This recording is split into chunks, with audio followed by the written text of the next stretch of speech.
In India, it says the first Copyright Act was passed in the year 1914, amending and incorporating the existing laws relating to the Patent Design Act of 1911 in India.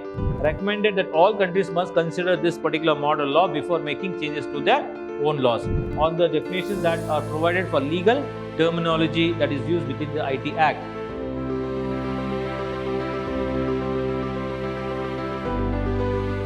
Hi and a warm welcome to you all dear students. I, George Lime, Commerce Faculty, Department of Commerce, Vidyashram First Grade College, the Temple of Excellence, Mysuru. Dear students, in today's session, that is revision 2, as I told you in the revision 1, I will be taking up the 4th, 5th and 6th unit, that is Intellectual Property Act, Information Technology Act of 2000 and Competition Act of 2002. Now let us take up the Intellectual Property Act. Now, what is the meaning or the concept of this Intellectual Property Act? It is a creation of human intellect. So, Intellectual Property Act means it says it is a creation of human intellect and it refers to the ideas, knowledge, invention, innovation, creativity as well as the research work, which is all been the product of human mind, and it is very similar to any property, whether it is movable or immovable property, wherein the proprietor or the owner of that particular property may use his property at the will as well as a right to prevent others from using such kind of he can prevent others from using this property, that is without his permission. Now the rights dealing into the intellectual property are known as intellectual property rights. Now coming to the intellectual property rights, under that we have three important things to learn. One is copyright, trademarks and patent rights. First, let us take up the copyrights.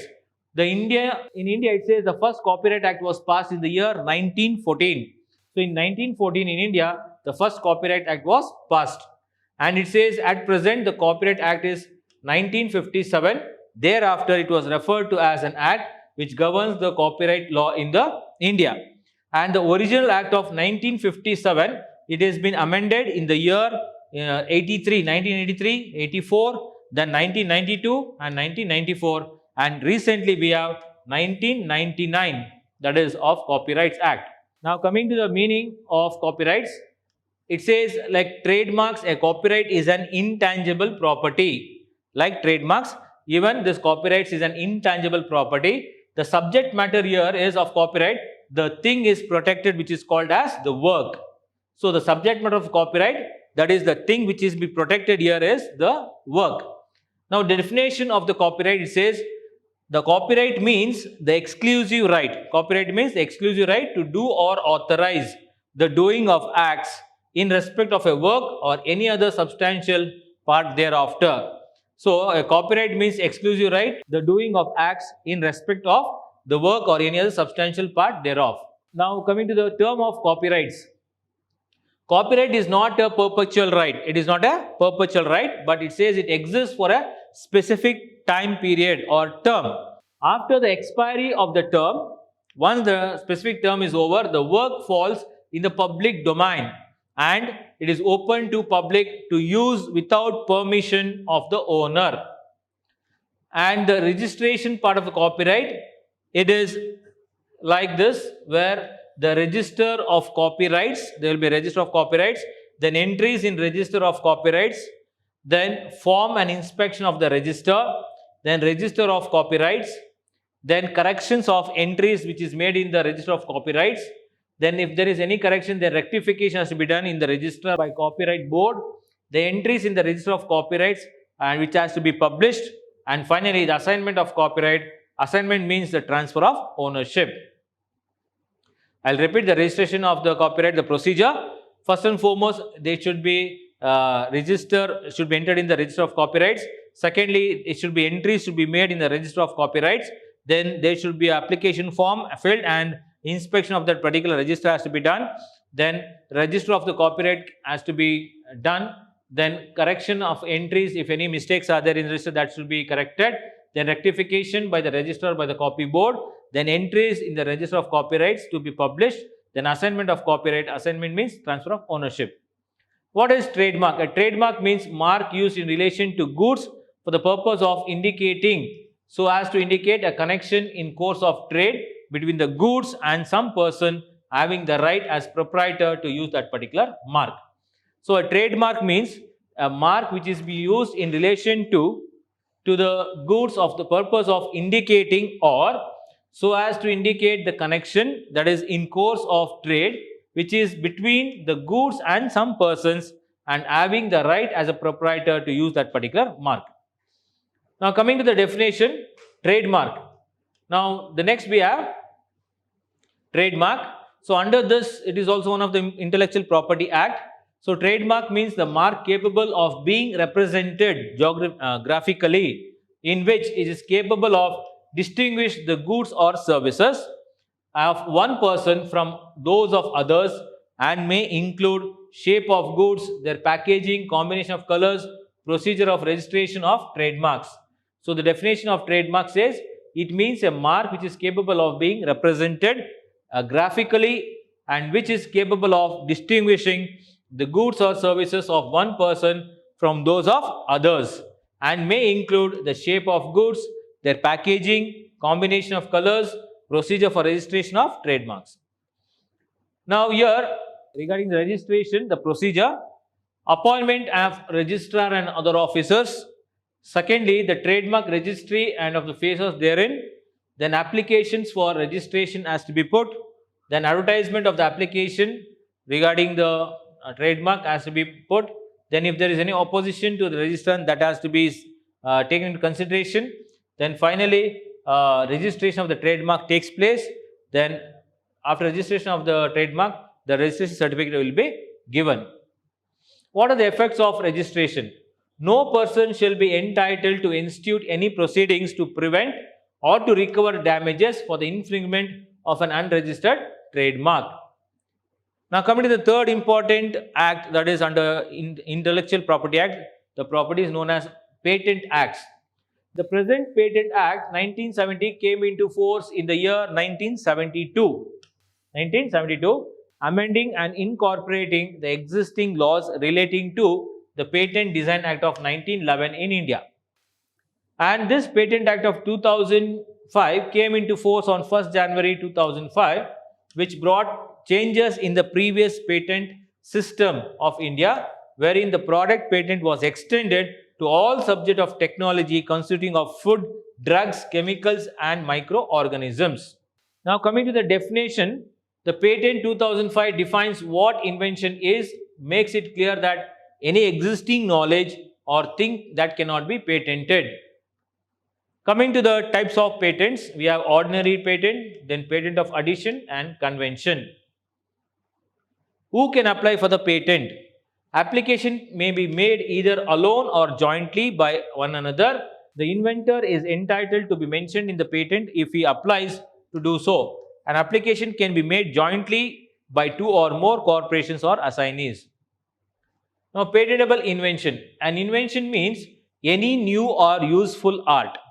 A patent, an invention means which is any new things or a useful art, or it may be a process, method or manner of manufacture, then machine, apparatus or other articles, then substance produced by manufacturer, and includes any new and useful improvement of any of them and alleged invention.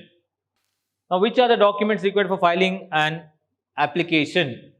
That is a procedure for registration. Application form in triplicate, that means 3. So 3 applications has been submitted. Provisional or complete specification in triplicate. If the provisional specification is filed, it must be followed by complete specification within 1 year or 15 months with an extension with 3 months more. Drawing in triplicate, again 3 if necessary, 3 copies. Extract of the invention, that is also in 3 copies. Then information and undertaking listing the number, filing date, current status of each foreign patent application in duplicate. Then priority document, that is if it is claimed. Then declaration of inventorship, where provisional specification is followed by complete specification, and in case of convention, application. Then power of attorney, if it is filed to patent agent. Then fee in cash or by local check by demand draft. Then appropriate office for filing an application, examination, publication, opposition, grant of sealing of patent, then right of patentee, renewal fees, working, assignment, license, duration, restoration, infringement and appeal. Now students, coming to the next unit, that is the fifth unit, Information Technology Act of 2000. So in 1996, the United Nations Commission on International Trade Law adopted the model law on electronic commerce, that is e-commerce, in order to bring uniformity in the laws in different countries. So further, the General Assembly of the United Nations, UN, recommended that all countries must consider this particular model law before making changes to their own laws. So India became the 12th country in order to enable the Cyber Act, and it passed the Information Technology Act of 2000. So when the first draft was created by the Ministry of Commerce, Government of India as a E-Commerce Act in 1998, it was redrafted as the Information Technology Bill 1999 and passed in May 2000. The objectives of the Act: grant legal recognition to all the transactions which is done through via electronic exchange of data or electronic means of communication or e-commerce in place of the earlier paper-based method of communication. Secondly, it gives legal recognition to digital signatures for authentication of any information or matters requiring legal authentication. Then it facilitates the electronic filing of documents with government agencies and also the departments. Then it facilitates the electronic storage of data, giving legal sanction, and also facilitate the electronic transfer of funds between banks and financial institutions, grant legal recognition to bankers under the Evidence Act of 1891, the Reserve Bank Act of 1934, and for keeping the books of accounts in electronic form. Features: all electronic contracts made through secure electronic channels are legally valid. Legal recognition for digital signatures.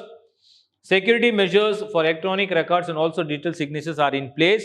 Then a procedure for appointment of adjuding officers for holding inquiries under the Act is finalized. So provision for establishing a cyber regulatory appellant. Then tribunal under the Act. Further, this tribunal will handle all the appeals made against the order of the controller or adjudicating officer. Then an appeal against the order of the cyber appellant tribunal is possible only in the High Court. Digital signatures will be used as an asymmetric crypto system and also as a AS function. Then provision for the appointment of the controller of certifying authorities CCA to license and regulate the working of certifying authorities. The controller to act as a repository of all the digital signatures. The Act applies to offences of contraventions committed outside India. Then senior police officials and other officials can enter into any public place and search with arrest warrant. They can arrest without any kind of warrants. Then provisions of the Constitution of Cyber Regulatory Advisory Committee to advise the central government and controller. Coming to the applicability and non-applicability of the Act, this Act extends to the entire India, which includes Jammu Kashmir. In order to include Jammu Kashmir, the Act uses Article 253 of the Constitution, and it does not take citizenship into account and further extraterritorial jurisdiction. Non-applicability: the Information Technology Act of 2000 Act is not applicable to the following documents: execution of negotiable instrument under Negotiable Instrument Act of 1881 except checks, execution of a power of Attorney General of the Powers of Attorney Act 1882. Coming to the definition, it says the Information Technology Act 2000 lays down preliminary rules that are applicable to the other provisions of the Act, but in particular, if you see, the Act lays foundation on the definitions that are provided for legal terminology that is used within the IT Act. Now, important terms which is related to this particular cyber law: access, addressee, affixing, electronic signature, asymmetric crypto system, certifying authority, communication device, computer network, computer resource, cyber cafe, then cyber security, data, digital signature, electronic form, electronic record, electronic signature, function, information intermediary and keeper. All these I have explained to you in the concept classes, as well some of them I already explained in your Q&A live session, and also it is there the full in detail about this, the explanation of this in your notes. Originators: private key, public key, secure system and subscriber. Now, digital signature and electronic signature, it says authentication, integrity and non-repudiation. Now, digital signature under IT Act of 2000, it says authentication of any electronic record by a subscriber by means of any electronic method or procedure in accordance with the provision of Section 3. And Section 3 deals with the conditions subject to which an electronic record may be authenticated by means of affixing the digital signature, which is created in two definite steps. First and foremost, the electronic record is converted into a message digest by using the mathematical function known as the AS function, right? which is digitally freezes the electronic record by ensuring the integrity of the content of the intended communication which is contained in the electronic record, and any tampering with the content of the electronic record will immediately invalidate the digital signature. Secondly, the identity of a person affixing the digital signature is authenticated through the use of private keys, which attaches itself to the message digest and which can be verified by anybody who has a public key corresponding to such private key. And surely this will enable anybody to verify whether the electronic record is authenticated, restrained, intact or not, or has been tampered with the since it was so fixed with the digital signature. It will also enable the person who has a public key to identify who is the originator of the message. Now coming to the electronic signature, it says e-governance, certifying authorities, control of certifying authorities, CCA, then certifying authorities, CS, then license certifying authorities, issue of license, electronic signature certificates. Under certificates, we have class 1 certificate, class 2 certificates and class 3 certificates. And types of digital signature certificates, under that we have individual digital signature certificate, signing certificates, server certificates and encryption certificates. So that's all about the Information Technology Act of 2000. Now coming to the last unit, information, that is Competition Act of 2002. Let us see the introduction part. The Competition Act 2002 was enacted by the Parliament and governs Indian competition law. It was replacing the Hierarchical Monopoly and Restrictive Trade Practices, that is MRTP Act, which was earlier there of 1969. Now under this legislation, the Competition Commission of India was established in order to prevent any kind of activities that have the adverse effect on competition in India. That is, in this act it extends to all of India except Jammu and Kashmir. The Competition Act 2000 was amended by Competition Amendment Act 2007 and again by Competition Act of 2009 through its amendment. If you see the history of this Competition Act, the Government of India in April 1964, it appointed the Monopolies Enquiry Commission under the chairmanship of K.C. Das Gupta, who was a judge of the Supreme Court, in order to inquire into the extent and effect of concentration of economic power in the private hands and prevalence of monopolistic and restrictive trade practices, that is, its important sectors of economic activity other than agriculture. Then the Competition Bill 2000 was introduced in the Lok Sabha by the Finance Minister Mr. Arun Jaitley on 6 August 2001. Coming to the definition, we have acquisition, cartel and all. So what is acquisition? Acquisition means directly or indirectly acquiring or agreeing to acquire shares, voting rights or assets of any enterprise or control over management asset of any enterprise. Cartel, it includes association of producers, sellers, distributors, traders or service providers by whom an agreement among themselves limit, control or attempt to control the production, distribution, sale or price of goods or provision of services. Dominant position, it means a position of strength enjoyed by an enterprise in a relevant market which enables to operate independently of a competitive force that is prevailing in the market or affects its competition competitors in favor of the consumers or consumers in its favor. Predatory pricing, it means the sale of goods or provision of services at a price which is below the cost of production or less than the cost of production of the goods or provisions of services with a view to reduce the competition as well as or to eliminate the competition. Rule of reason, it is analyzing of any activity under challenge where it says on the basis of business justification, competitive intent, market intent, impact on competition on consumer. It is logic behind the conclusion of any order. Okay, now coming to the next topic, that is anti-competitive agreements. See, enterprises, persons or association of persons, association of enterprises or persons including the cartel shall not enter into agreement in respect to the production, supply, distribution, storage, acquisition or control of provisions or services, goods or provisions of services, which will cause or likely to cause an appreciable adverse impact on the competition in India. Now, such kind of agreement consequently considered to be void. Now, types of agreement, we have horizontal and vertical.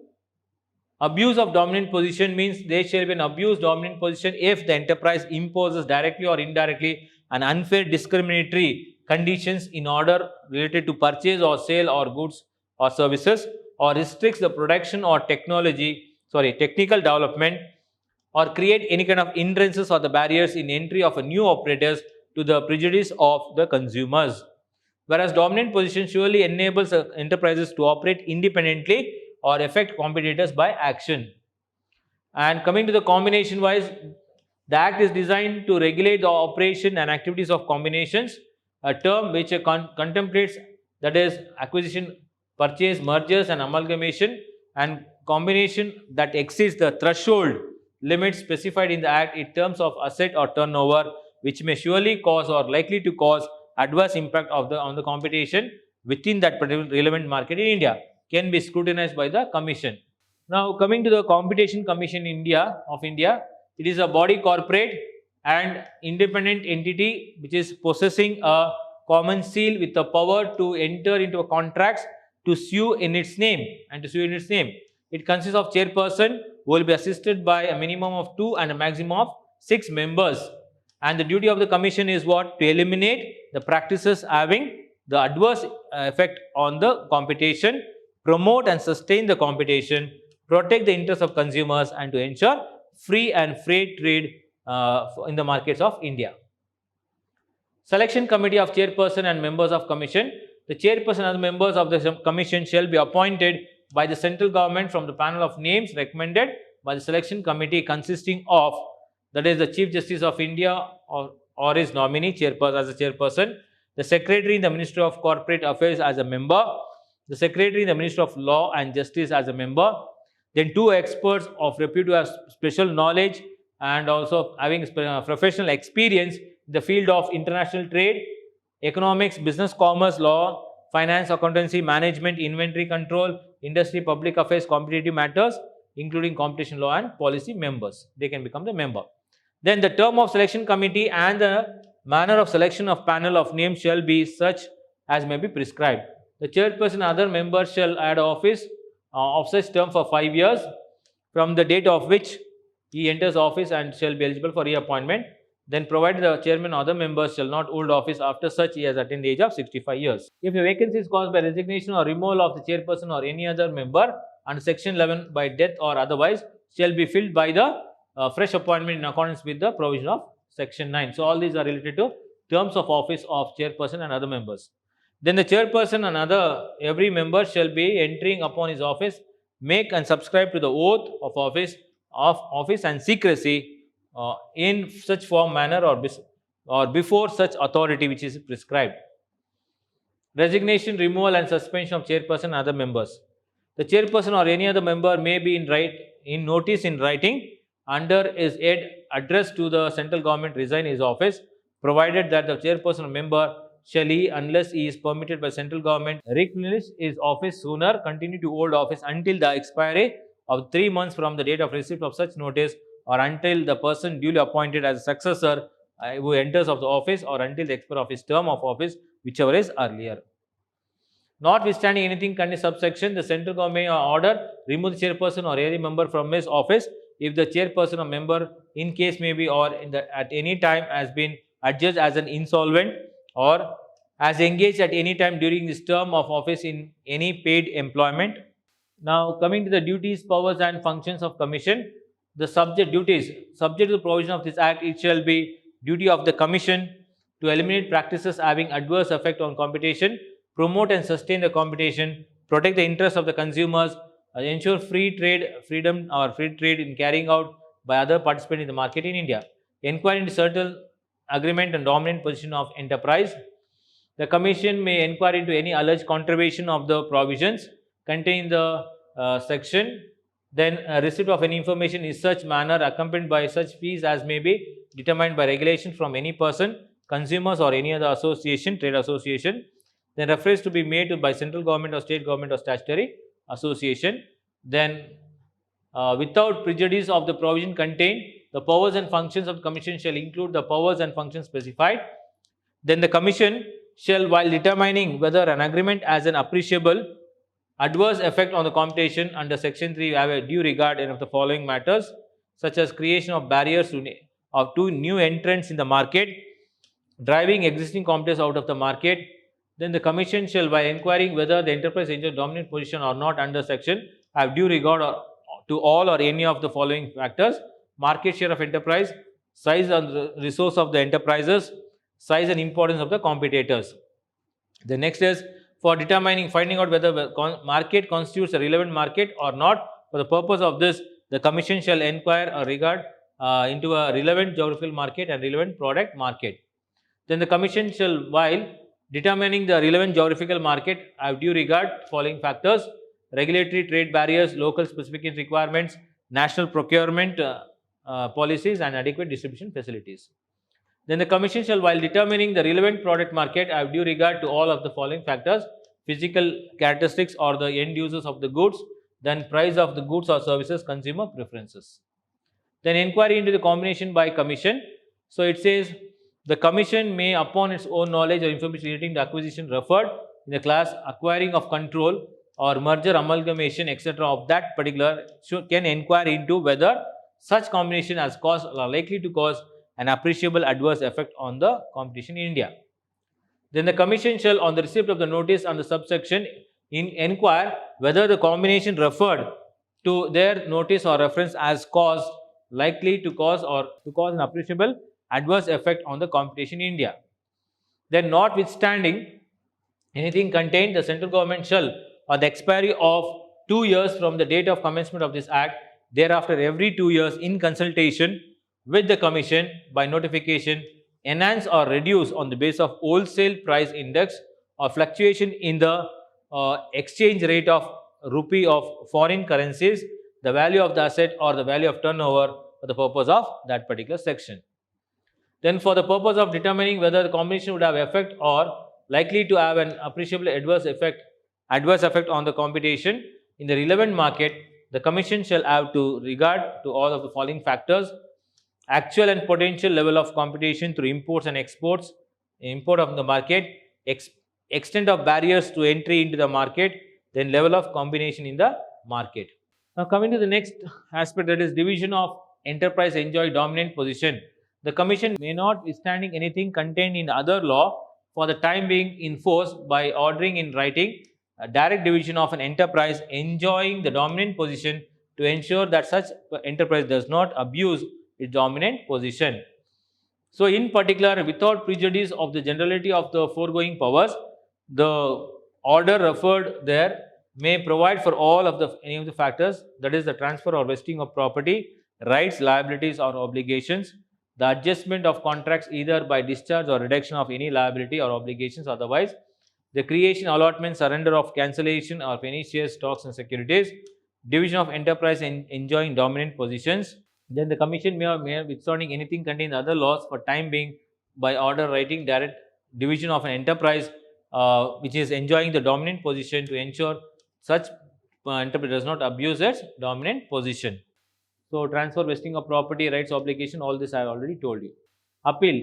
Any person aggrieved by the decision or order of the Commission may file an appeal to the Supreme Court within 60 days from the date of communication of decision or order of Commission. No appeal shall lie against any decisions or order of the Commission made with the consent of the parties.